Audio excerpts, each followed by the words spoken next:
dapat ikaw na lang pala pinapunta ng Davao, no? Papupunta yun ng Davao, naghahatid ng generator. At least, driver mechanic yung maghahatid. Hatid yung generator? Wala, oo. Yung bibili na generator nila. Akala ko pick up yung palitan. Hindi. Ang generator pala. Generator, kasama na yung pick up. Dadalhin yung generator. Bakit yung pick up ng Davao sira? Eh, oo, papalitan. Basta yung bago daw. Andiyan na daw. Hindi, andiyan na ba? Dumating na daw eh. Wala Nag-chat pa. kagabi. Gabi? Oo. Baka sa labas. Nag-chat sa group chat si ano eh. Na-deliver na to. Hindi ko napansin. Pala, tingnan ko Oo. nga papala. Hindi ko na Baka pinasok na. baka. Kasi kung check mo tingin. Eh kaso di pa naman daw makakabiyahe yun, sabi ni Sherwin kasi plaka o RCR.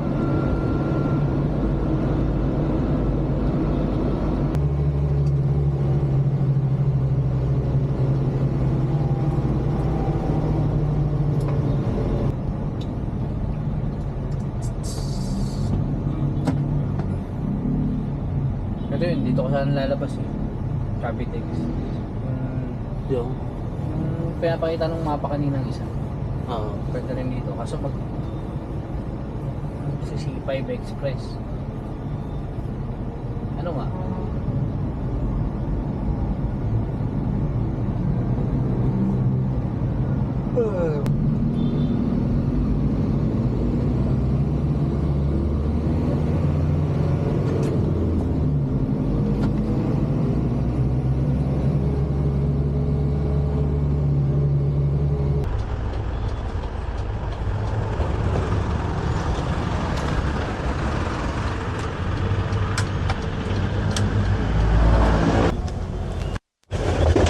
Oh, kaya na rin.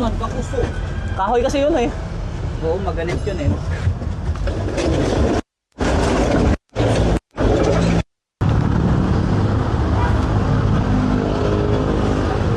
So yan guys, na babaan namin sa Lambert yung ano, yung